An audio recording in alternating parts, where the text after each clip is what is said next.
Next up, we have Andrew Abyo. He's going to talk about Indigenous Kayaks of Alaska, our last speaker. So, Andrew, come on up. Carving. One lady, I told her when I did my first art project, I didn't even carve anything when I grew up. And so I took a class at the Alaska Native Heritage Center, and that was my very first project I ever made, and that was the atlatl, and that was what they used to hunt from the kayak. And I just discovered that it was natural inside of me. I didn't even know, right? And so from there, it just grew.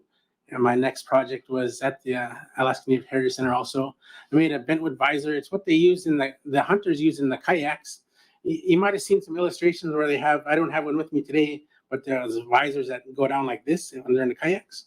And so those there, they shielded your eyes from the sun, the glare of the water. Actually is multifunctional. A lot of things that they made was multifunctional. And so like you have a baseball hat, right?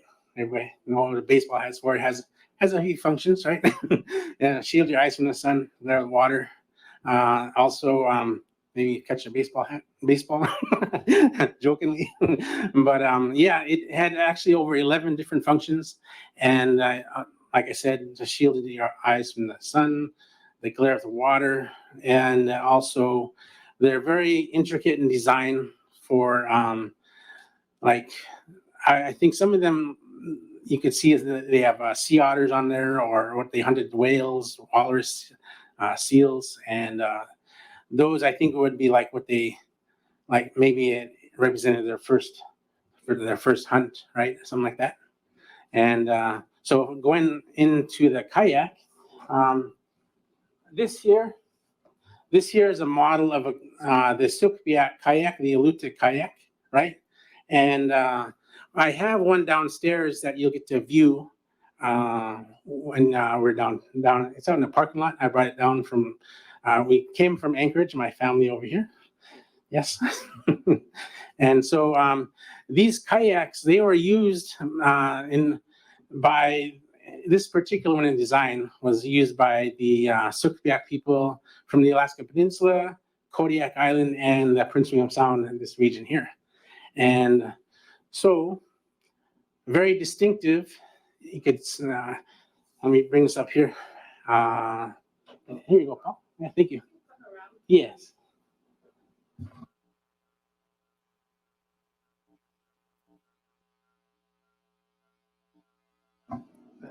Okay, all right. So what we have here is the bow.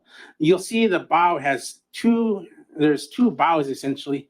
It comes up like this, and it is actually two bows. The first bow is going to break open the wave. The second bow is going to actually ride over the wave instead of torpedoing into the wave like some of today's kayaks they do. And it's actually, think of it also like a shock absorber. So it absorbs some of the impact of the first wave on the bow. And these kayaks, they were very flexible. They, of course, had no nails back then, right? There was kind of like a glue, but they didn't use any nails or glue. Like in a modern sense, they weren't nailed or don't have any screws in them. They're all lashed. And so think of like where you see this here, that where they connect, there was 60 points on the kayak where they connected. And so think of like if this was the deck beam on the top, this is the top deck beam going across, straight across. They would have a, think of it like a bearing, like a flat piece of bone or a flat piece of baleen or ivory. And so there would be a flat piece on this here and a flat piece here. So when going over the waves, they could actually move like this, right? And then the keel, the very bottom of the kayak, the keelson, it's actually not constructed with just one long keel. The keelson is actually three pieces, and it was connected with a scarf joint like this. So it was able to move, have some flex right here, And so when going over a wave, a fully traditional kayak was able to move right with the waves like that. Yes. And this here is a design that was 9,000 years in the making, right? I think of that as 9,000 years of R&D, right? So even today, there is nothing they could do. Mathematicians have tried to improve on it. Finding anything else they can improve on, there's nothing more they can do to the kayak. It is already at its utmost. And I've been working with Paul here and worked with his class at APU.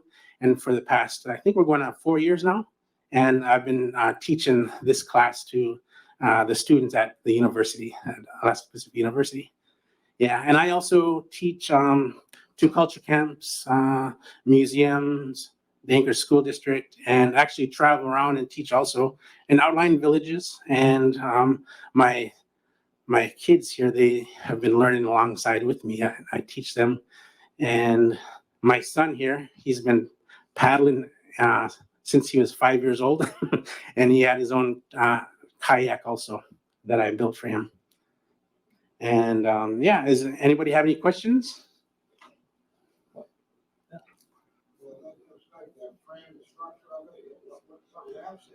So we have, it depending on what region you're from, some regions had seal and walrus and also sea lion.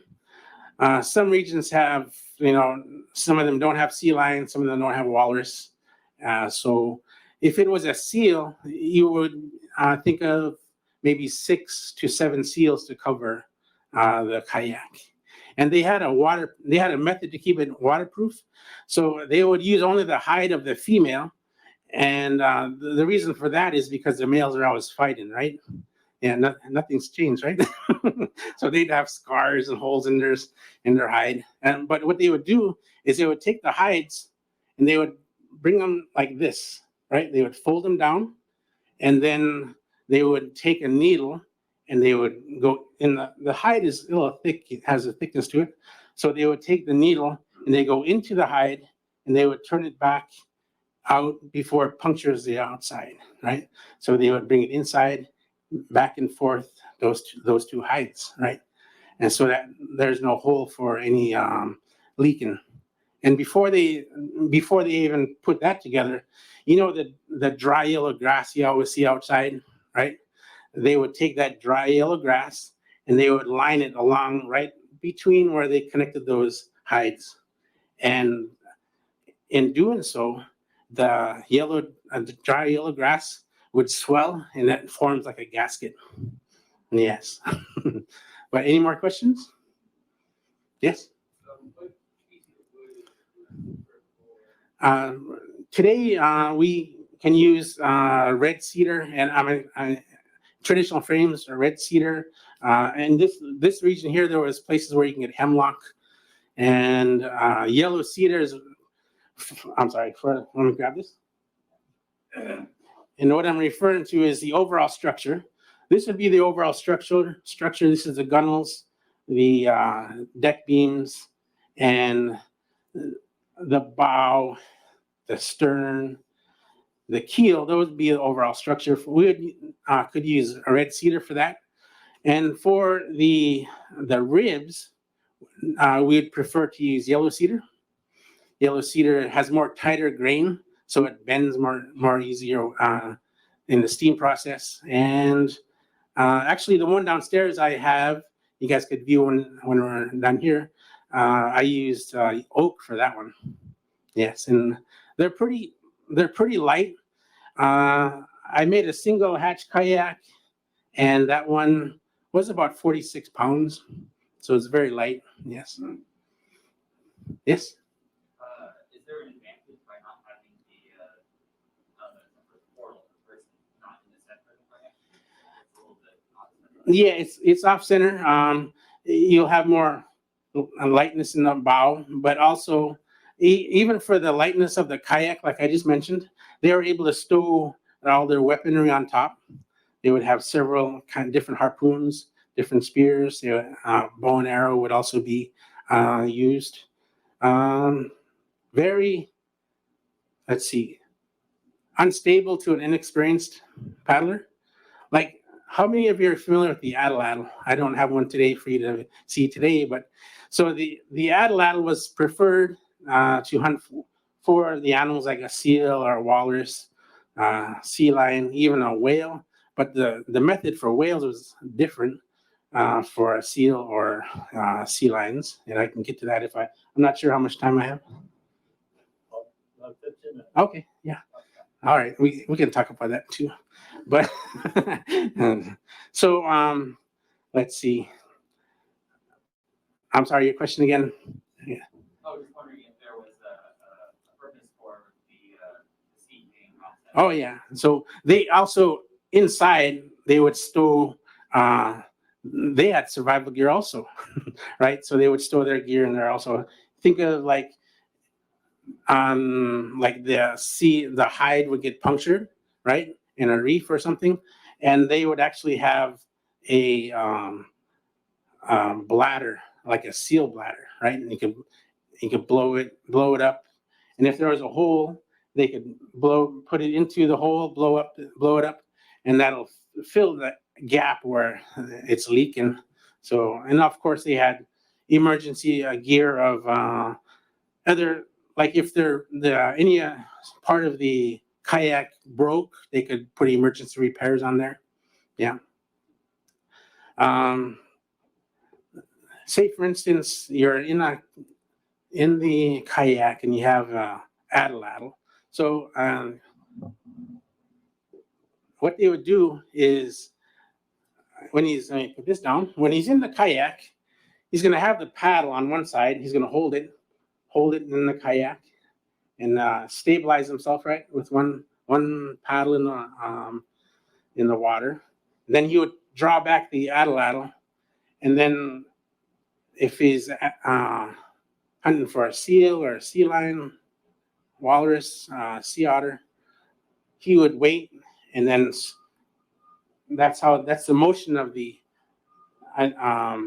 throw. And what it is it's a handle like this long, and the spear would go into a socket like that, right? So there on the spear, there's a little hole, and then you have a socket on the throwing board, and so you draw it back like this, and that's how you launched your spear. And they were able to hit a target with maximum accuracy up to 150 feet, and that's in a kayak with the ocean waves, swells, and you're shooting at a target this much out of the water, right? So they're pretty accurate. And they started training them when they're from the very time the boys, they were 5 years old. They would take this target. It was a game called Inagux. Inagux means to spear the fish, and so it's a little wood target shaped like that. About this size. They would shape it like a fish or a whale, and they would hang it from the ceiling. And this would, in traditional times, would be the sod house, the subterranean house. And so from the ceiling, it'd hang down 1 inch off the ground like that, and they would swing on that string, right? And then had these little hand darts, and they would have to hit that swinging target. Can you imagine hitting that target 5 years old?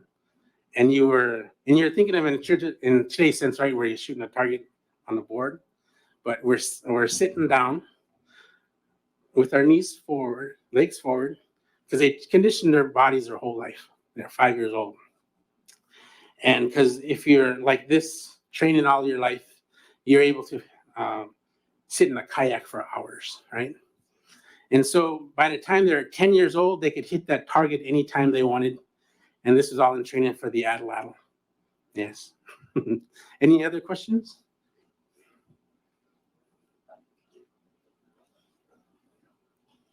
Yeah, there's one online, Andrew. One is there any place the general public can take one of your classes? Oh, I actually working with another guy that he's from the Prince William Sound region, and we are going to first.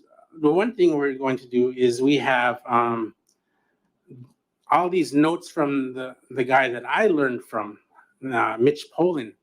I met him in 2012, and I built a kayak with him in 2012 with our other team members. And this was at the Alaska Native Heritage Center. And so to get to that question there is I worked with him first time in Mitch Poland. He actually grew up in Cordova and Chiniga. He was non-native, but he remembered seeing the native elders build the kayaks. His dad was a BIA teacher. And so when he became a chemist. And so he became a retiree and he needed something to do. And so he said, I'm going to learn how to build these kayaks. So he traveled all over the museums all over the world and studied the kayaks, and he started teaching the people of Prince William Sound. And that's we have a spirit camp out in Nuchik, Hinchinbrook Island. Some of you are familiar with Hinchinbrook Island. Nuchik Spirit Camp is out there, and that's where we teach every summer to the next generation. Dance, language, games, subsistence, living, and we build the kayaks out there. And this year is finally, we are open to teach again. We've been, of course, because of pandemic, we've been shut down for 2 years. But yes, Joe Tabios is the one that I'll be working with, and we're trying to establish a studio in Anchorage where we can build kayaks and teach, and also along with Mitch, the notes that were given to me by Mitch Poland. Our goal is to make a book, and we have a sponsor already by Chugach Corporation to put this book together with all the notes of Mitch Poland, and the goal is for this book to be produced, and then anybody who buys and studies this book, they can build a kayak. Yes. Any other questions for Andrew? Andrew, oh, go ahead, yeah. Yes. For people who want to learn this kind of thing, have access to traditional materials like seal skins and whatnot, are there substitutes? Yes, there is. And actually downstairs, I'll be down there to answer any questions about the kayak. It's a 20-foot kayak, two-man, and it's made, we have a modern alternative of nylon canvas. And of course, we still can use today traditional hide, but it is more, in an economic sense, more feasible. Because if we still can make the kayaks with the traditional hides, but then we're talking about maybe a price increase of $5,000 to $6,000 more, because you got to go and hunt the animals. You got to pay for the ammunition, the fuel, the food, and the sewing of the kayak, the hide, by the elder women, which is it's a very much a dying art. Yeah, and so we pay them also. So nobody wants to work for free, right? We don't want them to work for free. Yeah. So yeah. Actually, the method that we use today with the nylon canvas was developed by a guy in Anacortes. His name is Corey Friedman, and it's nylon. Actually, it's ballistic nylon, right? And so it's very durable. And we use two-part urethane to waterproof it. And it's not like fiberglass. It's flexible. Yes, and he always has this supply in Anacortes. Yeah, for everybody. Mm-hmm. Yeah. It's hooligan fishing season, and I like to go out and get hooligan. And so I've been reading a little bit about the traditional way they would extract oil from that and trade it and use it for waterproofing things. Was there any kind of fat or waterproofing like that used in traditional kayaks?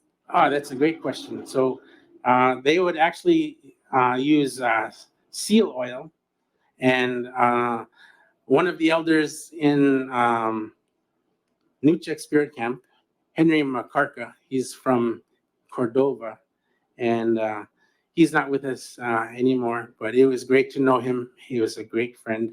I would talk to him out there and learn from him as much as I can at the Chugach Spirit Camp, and he would tell me that they would use seal oil, and they would use the eagle feathers. So they would dip the eagle feathers in, and then they would use that to slather the seal oil over the hide, and it also keeps it supple, so they don't dry out. And back to your question about the traditional hide is if we use traditional hide, all those seals, like 6-7 seals, and they only last maybe about 3 years or so, 4 years, and so that whole process has to be redone every time. So the nylon canvas actually, more feasible, more economical, it lasts longer, and they do need to be changed.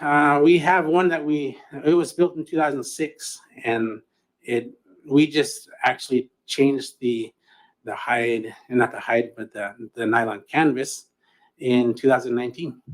Yes, the frames are very durable. One of my other kayak builders I learned from is Alfred Newmoff. He's from Kodiak, and he built not his first kayak, but he built one of his kayaks and like 35 years ago, and the frame is still sound. The only thing that has to be changed is the covering. Yeah, he still uses it today. Yes. Yes. I'm piggybacking off the idea of seal oil as waterproofing. You do that same process with something like cotton or linen canvas, kind of like what you do with oil and seal oil? Cotton. Kind of painting it on in order to make it waterproof. Yeah, actually, there's another kayak builder. One of my friends, he's in Orcas Island. He learned how to build the traditional kayaks, and he's actually using some kind of like, I think it's that paint you put on a truck to make the truck bed not rust. He's actually experimenting with that. Yeah, and it's working. Some people actually just use straight paint, and that works also. Yeah, the urethane is a good method. Yeah. Mm-hmm. Can you talk about like the model we passed around is colored red? Can you talk about the painting and the coloring of kayaks a little bit? Why that was done? Okay, sure. Yes.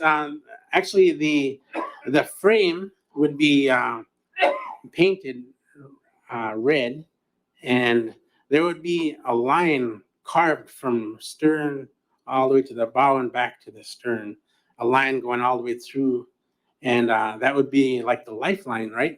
And so the painting of the frame red represents a skeleton, right? And so they put the hide over it. In traditional times, when you had the traditional hide, you had that, and then you had the hunter, and he was wearing the rain jacket, traditional rain jacket, and this was called the Kanachluk, right? And this was made from. It was a waterproof rain jacket that they used, and they made it from the intestines of a seal, right? Yes. So that was also waterproof and made with the same, sewn with the same method, right? And that's completely waterproof. And let's see here. That's all from natural, right? And organic. And the wearing of the visor, the animals, they have different eyesight than us. So that would be like camouflage, right? It'll smell like an animal. It looks like an animal to the animal, and yeah. So very, very good camouflage.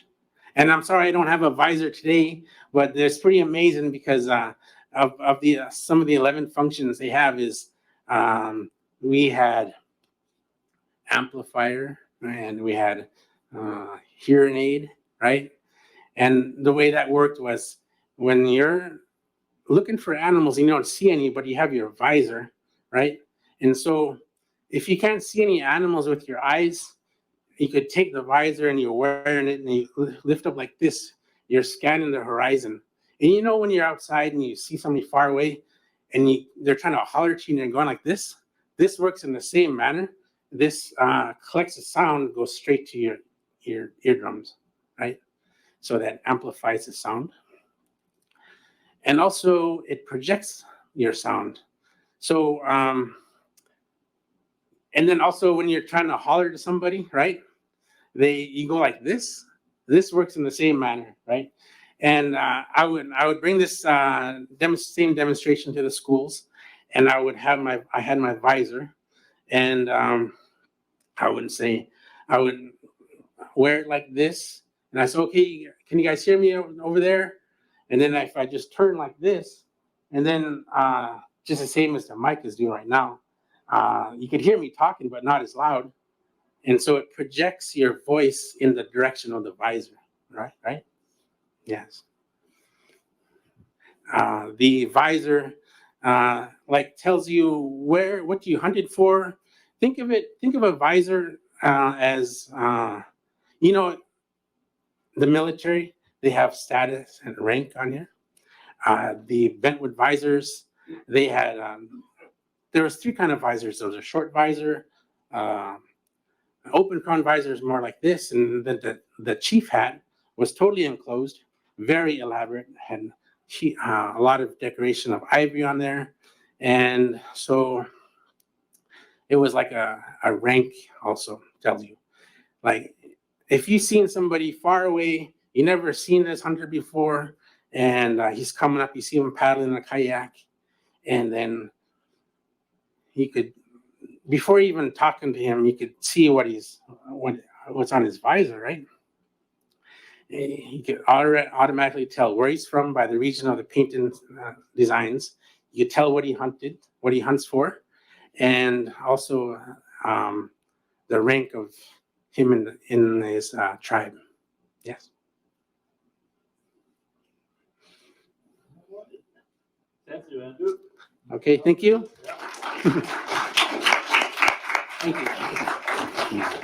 And Andrew, when we're done, we got Charla, who's going to have some closing remarks for us. And then when we're done, Andrew will be down out front. He's got a full-scale kayak that he'll be down there and can answer questions about. Yes, I wanted to bring it down to show you guys. Yeah, so it's Thank right you. out front of and down below. So Charla, thank you, Andrew, again. And Charla, why don't you come on up and close us out?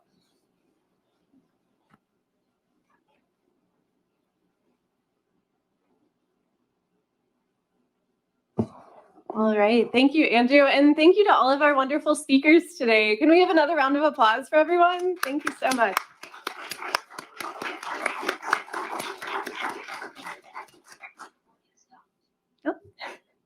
And thanks to you, all of our viewers, whether you're here in person, whether you are watching online, or you're watching one of our recordings in the future. Thank you for being here with us.